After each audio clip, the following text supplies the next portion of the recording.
What's up, guys? We're going to talk about the lower trap. Charles Poliquin, somewhere around 98, 99 in Muscle Media 2000, wrote about, ironically, it's Muscle Media 2000, but it's 98, 99. Long story. But nonetheless, he wrote about the three most neglected muscles for athletes, one of them being the lower trap, the other one was the brachialis. Memory, I think it was also the soleus, because these are things that are neglected in certain movements, but are very, very responsible for our athletic abilities. Now, as a powerlifter or strength athlete, we very much need the lower traps because they depress our shoulders, they drop them down. We squat, bench, and deadlift with depressed shoulders and dropping them down. Common thought is people will do a Y raise, and I love them, and I put them in a lot of warm-ups. So I'm going to explain the difference between a warm-up movement and a strengthening movement because load matters. So I have 10-pound dumbbells here, and I'm going to come to that position, and I'm going to do the Y raise. You see this very commonly.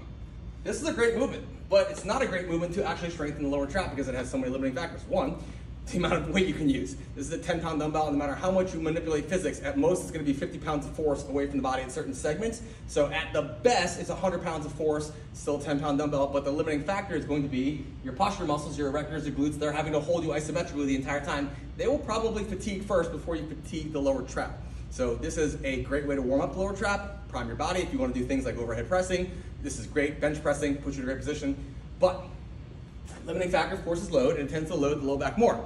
So we want to train the trap, and we know it depresses the shoulder blades. We can take a wide grip on the pull-up handles. Now, I weighed 201 this morning, so automatically this is 201 pounds, and that's 10 pounds per hand, and maybe 100 pounds of force of different things. This is always going to be 200 pounds on my lower trap. And it's a short range motion, so we're gonna do these pretty high reps, set to 20 or 30, and pausing and holding because condition to position. So if I have trouble depressing my shoulders and holding that for a bench press and or squat or deadlift, I'm gonna wanna hold them for long periods. So if you don't wanna do 20 or 30 reps, do 5 with 10-second holds. So I'm just holding and talking in that position, and I can let it go.